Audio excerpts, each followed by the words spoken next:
Hello, everyone. Welcome to Let's Go Up Podcast Edition, where we explore the Mysterions of the Kingdom of Heaven. We're your hosts, your mystery hosts. I'm Dean. And I'm Karitas. And Karitas, today we could almost call this the Mysterion episode. Well, with a sound like that to start with, it kind of gives it away. We did give it away, didn't we? Today we're talking about the Mysterion of Wonder. Oh, yes. I think that deserves one more. 2 right off the bat. We're on a roll. You could be hearing that a lot today. And how's your week been? Excellent. Excited to be here. Excited to be here. Yeah, because I just got off the phone with my parents who are visiting family in Iceland. In Iceland. Your parents are in Iceland. Yeah, so I got to hear all sorts of things. One of the things brought back memories from when we were visiting. It's the hospitality of the Icelanders. It's a thing. Really?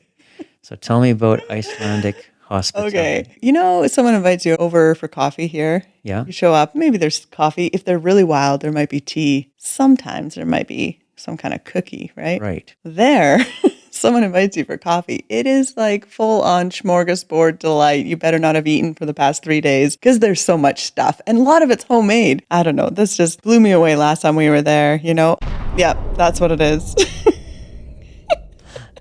All right. My cousin's like, so-and-so invited us for coffee. Let's go over there. So we walk down the street and we go to his house, and it's not coffee. It is like a full-on feast. This whole entire dining room table, absolutely full of breads and spreads and pastries. And Your parents are getting the treatment. yeah. So it's always a party. Always a party in Iceland. Yeah. Hey, you just came back from a party per se, right? I did come back from a party yesterday. Okay. Would you like to share? My wife and I went to a party. On a weekday. On a weekday. Okay. How about that? We did something different. Before we left the house, we looked at each other and said, okay, we're going to change the atmosphere. Oh, you made a declaration. We made a declaration. This was not a party with believers. Okay. It was a work party. And, we're just going to love people and shift the atmosphere wherever we go. Nice, yeah. It's amazing when you go with that kind of an expectation, how things unfold. You walk in the door and you're looking for people to shine on and to share the love of Jesus with and just to be kind to, right? Yeah. Shine your light and bring joy and bring peace. Mm-hmm. You're not going in looking for what you can get out of the party. That's right. You're looking, all right, who's vulnerable here for some love? Yeah. So I ended up sitting across the table from somebody I had never seen before. This individual happened to be the mom of one of my wife's friends at work. I found out who she was and talked to her and her husband for a while. Went into another room and another person, she told me her entire life story of how she met her husband. Very interesting. She was a barista at Starbucks. Oh. And this guy kept coming in every week a couple of times, and she saw him and she was like, okay. And she made a list of all the things that she wanted to find out about him. And she found out through somebody else that he was single. And so she wrote on one of the Starbucks sleeves her phone number. Oh, risky. One time, and she gave it to him. Yeah. Now, did he actually like Starbucks that much, or did he finally fess up that it was her? He fessed up after a while that he wanted to meet her too. Yeah. So he had to go through caffeine withdrawal from now that I'm not going so much.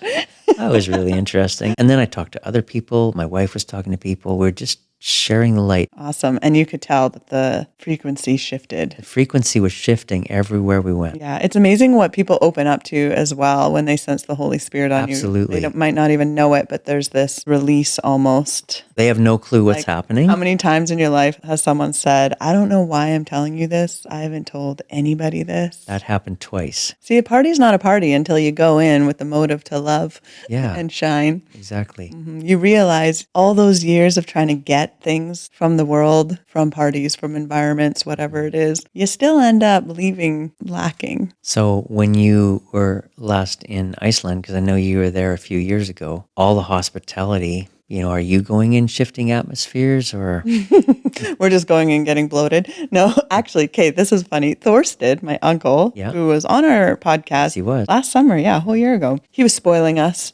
And Nathan, my husband, at one point was like, no, I'm going to pay for lunch this time. Thorstead's like, nope. He just said, This is my time to bless you and spoil you. You'll have a time in your life where you can bless and spoil someone else, but this is not that time. This is my time. This is not that time. That's pretty specific. You will have a time some other time. But this is not that time. Like you think it's politeness. No, arguing with who's going to pay. But he wanted to bless us. And he wasn't expecting us to bless him in return. He just knows someday you'll be able to bless someone else. So just chill out. Yep. Yeah, it's all about timing in the kingdom of heaven. Speaking of hospitality, this is going to be a smooth segue rolling into our Our topic of Mysterion of wonder. All right. Because there was a little lady There was. way back when Jesus walked this earth, who sat in wonder. At a party. At a party. I didn't think of sitting in wonder at the party yesterday, though. Awkward. Who's this guy sitting on the floor? Staring up at the sky. Oh, he's just going up. Yeah, just ignore him. Her name was Mary. She did a pretty crazy thing that we're still talking about all these years later. Let's read about it. All right. Shall I read it from the Passion or the King James? New King James first, and then Okay. let's get passionate. This is Luke 10, verse 41. Okay, so Martha's here holding this party together. There's Doing all the work. the plates are going empty. They must be refilled with snacks. The drinks are running dry, bustling around. She looks on over and she sees her sister Mary. Staring at the master. Yeah. So Martha's kind of distracted with all the serving, which she was expected to do by the people. I'm sure she thought, this is a loving thing to do. I'm serving these people. But anyways, moving on. She approaches Jesus and says, Lord, do you not care that my sister has left me to serve alone? Therefore, tell her to help me. And Jesus answered, and he said to her, Martha, Martha. You know when he says your name twice, something big's coming. Yeah, actually, I've had that a few times. Dean, Dean, Dean. Okay, what did we do? You are worried and troubled about many things, but one thing is needed, and Mary has chosen that good part, which will not be taken away from her. Here's the Passion rendition. Mary has discovered the one thing most important by choosing to sit at my feet. She is undistracted, and I won't take this privilege from her. Good job, Mary. Yeah. I've heard a lot of people talk about this story. Yeah, me I'm too. sure you have too. Yeah, there has to be Mary's and Martha's. Yeah. The Mary Martha sermon, okay? Yes, takes both. It's not going to get done if we don't have the Marthas. But Jesus clearly said that Martha was distracted, that Mary was undistracted, and that she's chosen the one thing and the best part. Pretty strong language, right? And I think it had everything to do with wonder. She was lost in wonder over Jesus, and she couldn't get enough. There was nothing that was going to take her away from that. Didn't matter what was going on around her. She was dialed in on that one thing, right? When you're in the presence of Jesus, obviously you're going to sense and perceive the presence. You're going to perceive that glory. You know, it was glory upon glory when he was around. Yeah. You could sense the presence, not only on him, but also on his words. And so she was just soaking up this presence and this glory, and she was lost in wonder over it. Even a party that she was supposed to be helping to serve at couldn't drag her away from that. Like the Passion said, undistracted. Focused Yeah. on one thing. Jesus said it's the one thing. Because even when he transfigured on the mountaintop, the guys that were with him wanted to do something. We got to do something with this. It's so epic. Build monuments. We got some momentum going here. Jesus was like, chill out. Mary got it. Yeah, so the wonder of being undistracted, the wonder of the presence of God. Normalizing, resting in the wonder, Ooh, abiding in the wonder. I'm almost grabbing for the mic. Not yet, too soon. Too soon. Okay. Normalizing sitting in the wonder, normalizing the rest. Good point. Solid. You know, in 1 John, he says some pretty powerful things. You will not sin when you're born of this new seed. And, you know, I think it's easy to read those things and feel kind of condemned maybe. But when you read through that letter, he uses the word abide so much. There's something about this abiding. It's this key, the resting, the sitting in wonder. That's the place all those other things come from. We could go to John 14, 15. We could find the word abide. I'm sure a dozen times, Yeah. right? Within a few verses. If you abide in me and my word abides in you, ask whatever you wish, and it shall be done of you. Abiding in the vine, abiding, living in this place of rest. Interesting that ask whatever you want. Okay, so you're abiding in him and he's abiding in you. Would what we would be normally asking for be what you ask for in that place? That's a good question, yeah. All the things we ask and we think we need, how would it change if we abided in wonder in him? If you're in that place long enough, it changes your heart. Your will becomes synced with the will of heaven. In those verses, when you're talking about abiding like that, it clearly says, if you abide in me, so we're in Christ, and if my word abides in you, so now he's in us. I in you, you in me. That double inness. Double inness. Yes. Nice. I think I just came up with some new language there. Yeah. Yeah, that double inness thing. That's a really profound place to be. When you're there, you're in heavenly places, seated in heavenly places in Christ. He's also in us at the same time. You can't help but sync up with heaven because that's exactly where you are. Your heart's going to become accustomed to the things that happen there. His ways, show me your ways that I might know you. His ways represent his heart. So you're going to become in sync with his heart. The things that you're asking are going to be in sync with what's happening in heaven. It's a natural progression. I have no clue what I'm saying right now. It's epic. It's epic, is it? Okay. So sitting in wonder at the feet of Jesus. I think the today equivalent of that is taking the time to remain in rest, and we can gaze at him now just like Mary did. We can live a dazed, gazed life. Yeah. We don't have to sit on the floor in a corner, but we can actually live there constantly, right? Yeah. Can we not?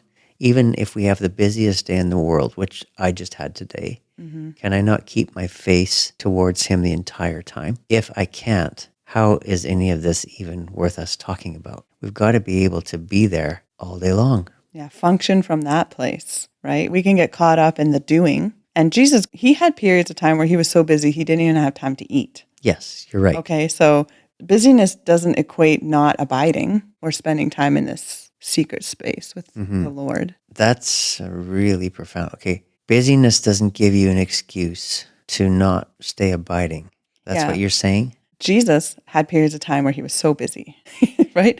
But he always was in this place of abiding with the Father. He never left that place. It was this constant that he functioned from. And he recognized Martha was functioning in the busyness outside of that. So what you're saying is it's the plumb line. In the word when Jesus says, Lord, Lord, let us in. Didn't we prophesy in your name? Didn't we cast out demons and do all these things? And he's like, I never knew you. So he's showing us we can be doing all the things, but it has to be from this place of abiding, of knowing him, of intimacy. Like that's so key. It didn't mean you're not saved and I don't love you. It's just, I don't know you. He wants to know us.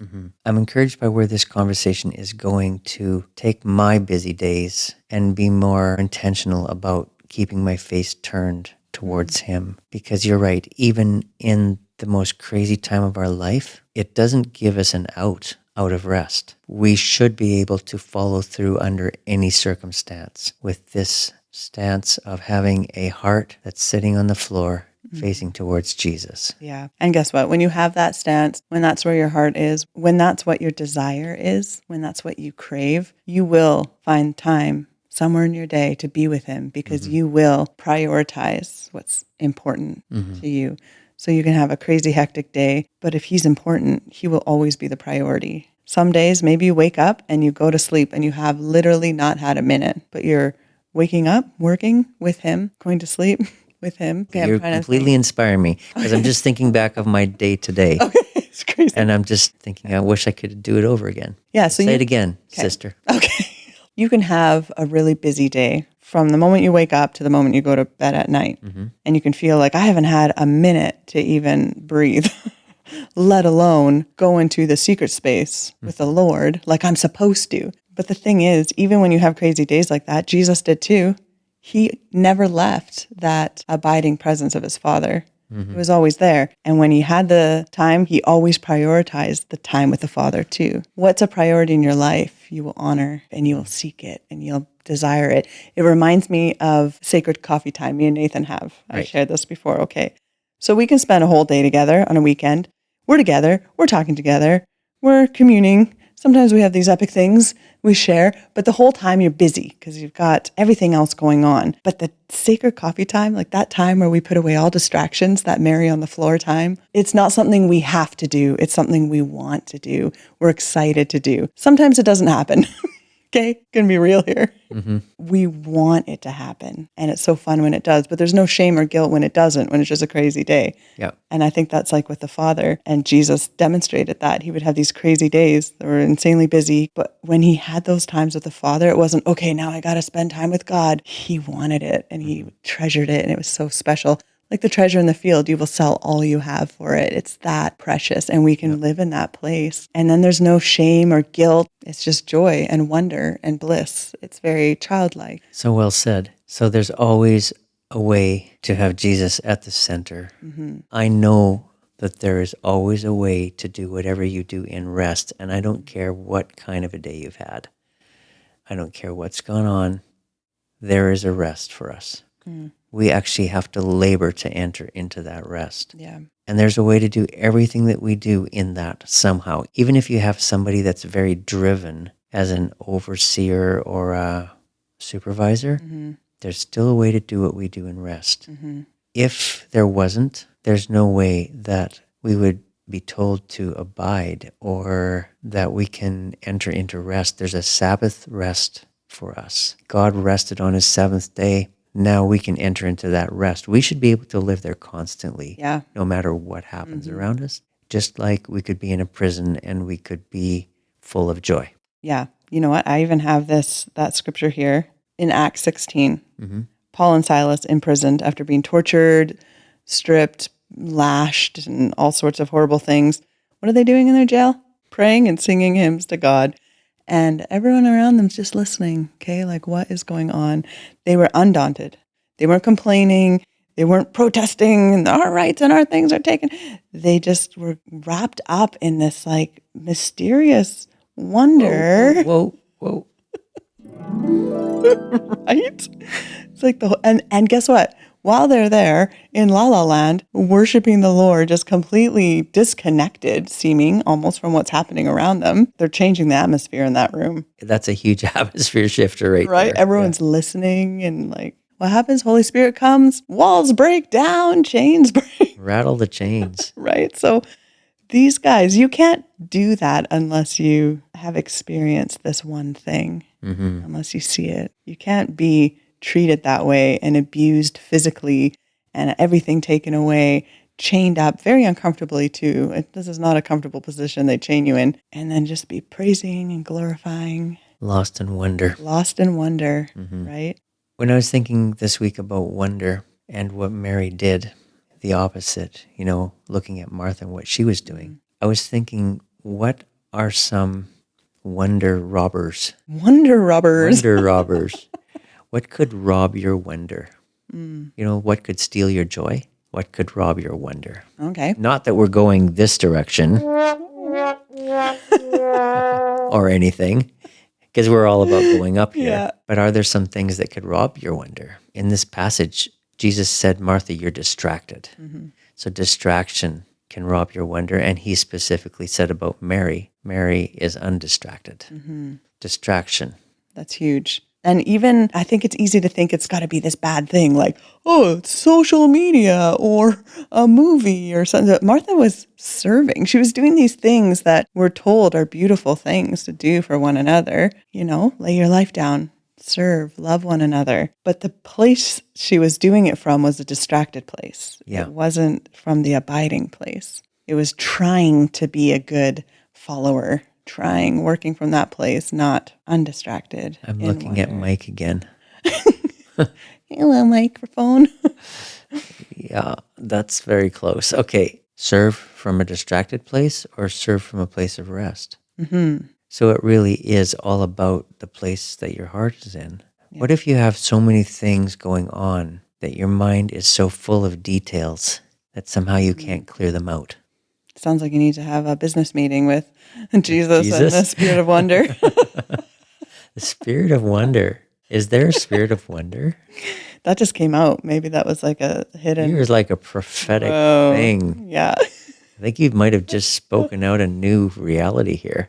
Yeah, maybe that's Spirit of wonder. Yeah, so our to-do list, if it's at the forefront of our mind and it's causing us to meditate on those things, it's a distraction. Yes. We can have a huge, ginormo to-do list, but continually live in a place where we meditate on all that is true and noble and righteous and pure and wonderful and wondrous, and yet be productive at work. Yeah, you're right. So meditate on these things. This really, in some ways, is all about the mind. I'm learning that every thought you can take into captivity. I've been working on this a little bit lately. So they say that you should focus on something that's a constant, like your breath or your breathing. Let that sort of be a road to a quiet place. But then what's going to happen is a thought's going to come in. So they say there's 3 things you're supposed to do with that thought. Acknowledge it, identify it, and then dismiss it. I think they say on average every 13 seconds a new thought comes into your mind. So a thought's going to come. You're going to acknowledge it, identify it, dismiss it. 13 seconds later, another one's going to come. You're going to have to do this over and over and over. Every one of those thoughts you're going to have to release into the cloud. Eventually, hopefully, all of those thoughts are going to cycle through unless they start coming out of the cloud and recycling. Right. Unless you identify one as from the Holy Spirit and you're like, oh, wait, I'm actually not supposed to dismiss this one. Yeah, there you go. But there's been times that I've sat down to try to quiet myself down, and there's been so many thoughts that come through that scope. I've acknowledged, identified, and dismissed thoughts for an entire half hour and not got to the end of it. Our minds really can be very, very busy and very, very distracted. I figure things out. My mind thinks of solutions all the time. It's a subroutine that goes on in the back of my mind. And so then I got to get those things out. Mm-hmm. And also sometimes my mind is always playing music, always a soundtrack going on in my mind. Like even right now. And I got to stop the soundtrack and I got to stop the thoughts. It really is all about the one thing, though. It's about the focus. So I think distraction can actually be a lifestyle, though. And it can also be an anesthetic if we're trying to keep our mind off things or if we're trying to numb the memories or the pain of certain things. Yeah, definitely. I think a lot of people will keep themselves busy who have had difficult things happen in their life. Mm-hmm. The busier you can keep your mind, the more you can bury those things underneath, get them way down, then they don't hurt as bad, right? I was thinking while you were talking about the renewing of the mind, because the mind can be such a big distractor. And part of the renewing of the mind is becoming more aware of the divine thoughts, of the divine atmosphere and environment, mentally even. Your senses, your thinking. Renewing of the mind isn't just you think a little differently, maybe more Jesus-like. I don't know what the process might be to renewing your mind, but the outcome might be that your mind would be more in sync with the kingdom of heaven, right? Right. I think the renewing of the mind, that could be a fun podcast. Very much could be. Because the distraction and the renewing of the mind, I think, go hand in hand. They do go hand in hand, yeah. We have another wonder robber here, and I think it is needing to get your questions answered. Ooh. A lot of us hold God hostage with our questions. A lot of them are, God, why didn't you do this? Why didn't you save me from that? Right. Why didn't you heal me? Or why did you allow? Why did you allow? Yeah, that's a huge one. I think most of our questions for God actually fall under why did you allow somewhere. But we hold God hostage, and when we demand that he answer those questions, if he doesn't, we withhold our trust or we are angry, that's going to rob wonder. That is going to take away your peace. There's no way you'll be able to enter rest in that state. Those questions, yeah, they're huge. Sometimes the presence itself is the answer. I think you start to realize the more intimate you become with him, the longer you spend with him, the less questions you have. You actually have more answers than questions. You start kind of, without even realizing it, leaning towards, actually, I don't have any questions. That's an interesting thought because I've pondered that a lot. The more time I spend in the presence, the less questions I seem to have. Why is that? Because I actually don't have a lot of questions right now, but I spend a lot of time in the presence, and the presence itself becomes the answer. But there's no way you can tell that to a person who has a lot of angry questions. Somehow presence will dissolve those things. And it's not that you won't get answers, but you're not going to get answers like that. You're not going to get answers in a state of anger or being in turmoil internally, in a place where you're holding God hostage over a certain situation that's happened. Your answers won't come. You might end up with some kind of a theological answer, some kind of a smart theological answer that maybe sounds good on the surface, but it still will not dull the ache. It still won't take away the anger. It'll only bury it under this pseudo answer. You're not going to get the real answer that way. We need to let the presence be the answer to our questions. Yeah. I'm sure when Mary was sitting there looking at Jesus, she wasn't thinking of the big questions in life. The presence was answering her questions, right? Yeah. It was like John, who'd rest his head on Jesus' chest when they were lounging, right? His heartbeat was everything to him, his presence, his nearness. You know how usually people, your furthest back memory is kind of around 5 years old, typically, but there's certain times in your really, really early childhood where something could happen and it just is in your mind. Sometimes it's a tragedy or something. My mom has this memory from when she was 2, which was really young. Whoa. She knows she was that young because her grandfather wasn't alive beyond that, but she remembers lying on her grandfather's chest and listening to his heartbeat. It's this one vivid memory she has. And she knows she was 2 because he didn't live beyond that. Right. That story always reminds me of John leaning on Jesus. Like, presence is everything. Yes. And you know, here, let me just find this one.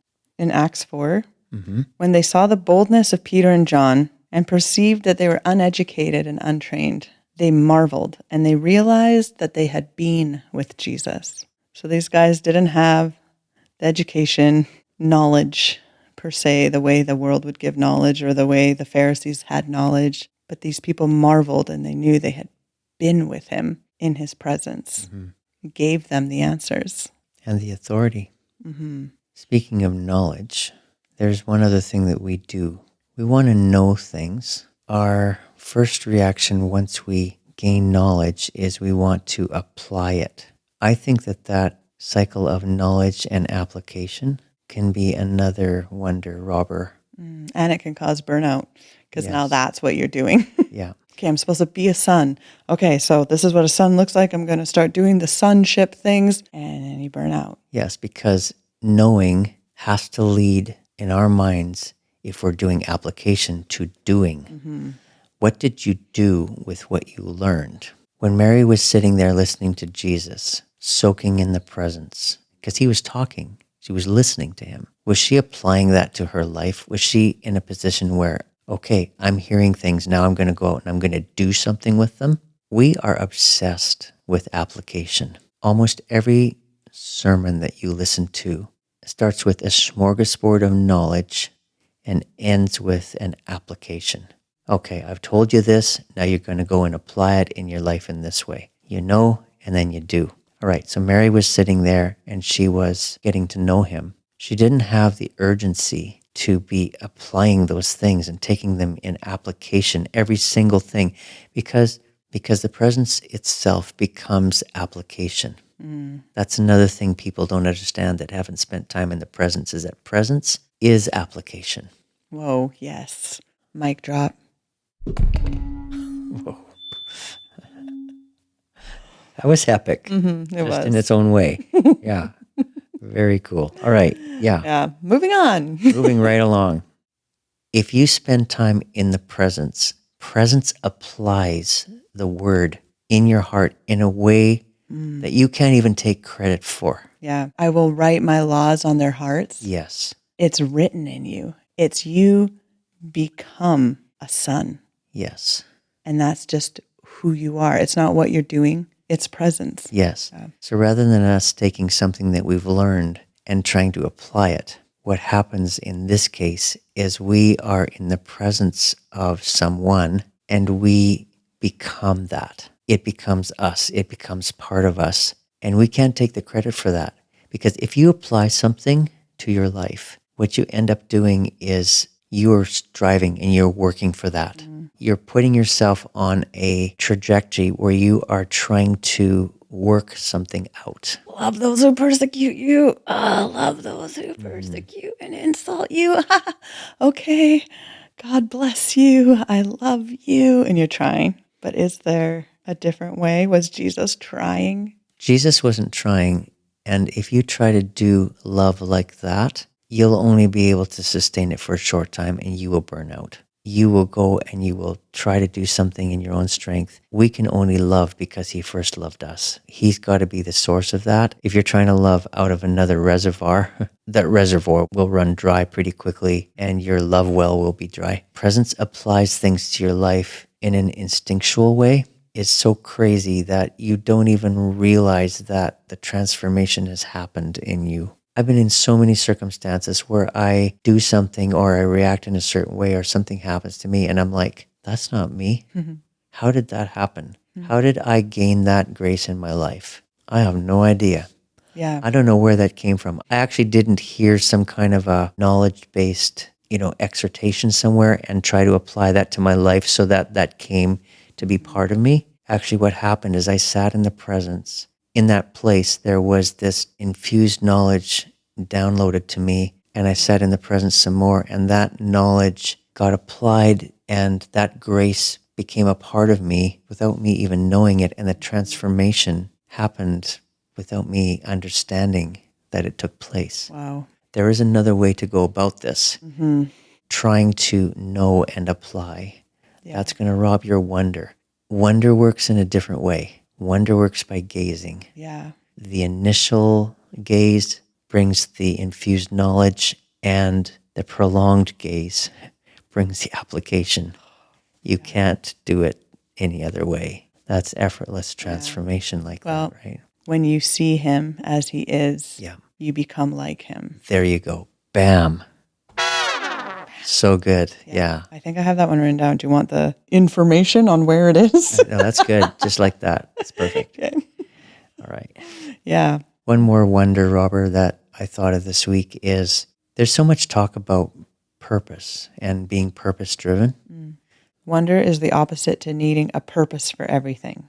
We place a high value on purpose. If there isn't a purpose for something like a difficult situation, then we don't have hope. We also place a high value on personal purpose and personal destiny. Did I write that? Yeah, I just copied your text message. Rather than being purpose-driven, we need to be content with presence as the destiny and not be driven at all. Ringing any bells? Or were you starting like to ring on bells some now. heavenly high when you texted me and now it's like, I wrote that? What happened? That's It's exactly a blur. Like, did I really write that? That's great. Yeah. What genius texted that? You? What was that? So purpose. All right. So there's been a lot of talk about being driven by purpose. And we also, even in our circles, have had a lot of talk lately about scrolls, destiny. Destiny is another word. Purpose. The destiny scrolls. Destiny scroll. Right. So you get a destiny scroll. So what are you going to do with the destiny scroll? You're going to open it up because you're so excited to get a scroll. And you're going to eat the scroll. That's what John did. He ate the scroll. There was always that kid in class that ate paper. The kid was onto something. Or your goat. Or the goat, glass. the class pet goat. Yeah, refer to some previous Episode like 2. It was way back there. Right. Trying to fulfill your purpose or being really intent on your purpose or living a life that's really driven by purpose. That is a sure wonder robber because once again, you're in a situation where you're trying to make something happen. Purpose and destiny can only be realized in presence. We have to be content with the presence being the purpose or the presence being the destiny or the end result. Yes, wow. Rather than what we think we're supposed to be. I think when I was younger, I was very purpose-driven. I don't even know if I knew what the purpose was. Which created its own sense of anxiety and stress, It did. probably. It did. Must find the purpose. Because that's the language the world uses, right? Yes. From the time we are, headed out of high school, we have to find our purpose in life. Well, they start teaching you that in school, right? Yep. What are you going to be when you grow up? And there's this constant reminder that you need to be planning this future thing. And if you don't fit it by a certain age, then you're failing or whatever. A lot of pressure. A lot of pressure. And I think we can hear a word from the Lord about something and get so fixated on that. And we lose that wonder and that imagination and the flexibility of change. And then something can happen where now that isn't the path you're going on. Okay, I'd shared this before, for example, about how we almost moved to Costa Rica. Yes. Okay. Nathan even took a prayer journey there just because it was so bizarre that we're like, okay, this has got to be the Holy Spirit. Okay. Anyways, so we were almost there and then it got derailed. We were so okay with it because we were just chilling in the presence of the Father, but people around us weren't okay with it. What do you think it means? Why would God let this happen? Why would he allow you to do all this stuff and almost get there and then that happened? What are you going to do? Are you still going to go next? And there was so much angst almost about this word we had received from the Lord, but we were like, well, we'll ask him. It weirded people out that we didn't have this like purpose-driven goal, but he was just like, I got something over here for you. And we could have sat there. Why did all that happen? But we've just learned the wonder is so much fun. The imagination and the excitement and the unknown with him. It's delightful, Dean. I think maybe there's some language to be added to this around the area of co-creating with him. That sounds way better than... I'm starting to learn that destiny is more about co-creating. So when you're in wonder of Jesus and when you gaze at him, what's going to happen is things are going to start coming alive inside of you, and that is going to create those scrolls, those destiny scrolls. What's happening is you're picking up on his heart and you're picking up on his ideas, and it's making you come alive and you're thinking about things. Yes. And you're like, hey, do you want a partner on this? Yeah. And so that is a much more healthy way to look at purpose and destiny than thinking, okay, I have a job to do. I have a scroll in my hand. I need to make happen what's on the scroll. You're going to get yourself into striving real quick. And or you're going to go off the rails, and or you're going to do what Martha did. Even if it's a good thing, you're going to do it out of distraction rather than out of rest. And in the end, you're going to say, yeah, but Jesus, you called me to cast out demons. That was on my scroll. And to heal the sick, that was on my scroll. All of these wonderful miracles, those were all on my scroll. And he's going to look at you and say, yeah, but I didn't know you. Even a scroll, even a destiny, it has to be laid down. I think it's more important to let our heart lead us rather than let like this prophetic scroll lead us, right? Yeah. I didn't even know what I just said, but It was deep. it was so deep that I didn't even know where I was. Your feet weren't even touching the bottom anymore. so Ankles, knee deep. He is floating down the river. Yeah. I think all we're saying today is we need to keep our eyes locked on Jesus in wonder and let the wonder become the destiny. Yeah. Let the wonder become the application. Yeah. Let the wonder become the focus, and let the wonder become the answer to the question. Yes. Right? Wow. And be okay with nobody else in the room understanding what is going on. Like Martha's looking at Mary just like perplexed and frustrated. I guarantee you start sitting in the Mysterion of wonder. Oh. There's going to be people around you who don't understand. You need to be okay with being misunderstood. And you need to be okay with people maybe never understanding, never wanting to even understand you, because that place is so worth it. I'm just going to say you need to be okay with the wonder being the treasure. Yeah. Because the wonder is the treasure. Jesus says, what is it to you? What they think. Yeah. You follow me. Fervently love. Wow. That brings it right around, doesn't it? That's where we end right there. Yeah. So good. Amazing. What a great conversation. The mystery of wonder. So you know what we didn't do today, Karitas? We didn't talk about our website. Oh, and that's the best stuff. part. This is literally why people show up to the podcast, is to hear about this website every week. Let's go up.us because we're in this together. We're in the world, but we're not of the world, but we do have a website because we're in the world. But this website is not of the world. It has got some crazy links to ascending tracks, some and soaking some music, heavenly podcasts. heavenly podcasts, That's some right. blogs, and some pictures of mountains. Mountains. That's right. Of things going upwards. See, wasn't that great? That was fantastic right at the end, too. Yeah, we nailed it. Yes. So good. So thanks for joining us today. We hope you've enjoyed this conversation as much as we have. Enjoy this week, basking in the Wonder. wonder. That's right. That's good. Have an awesome week, everyone. See you next time. Bye. Bye.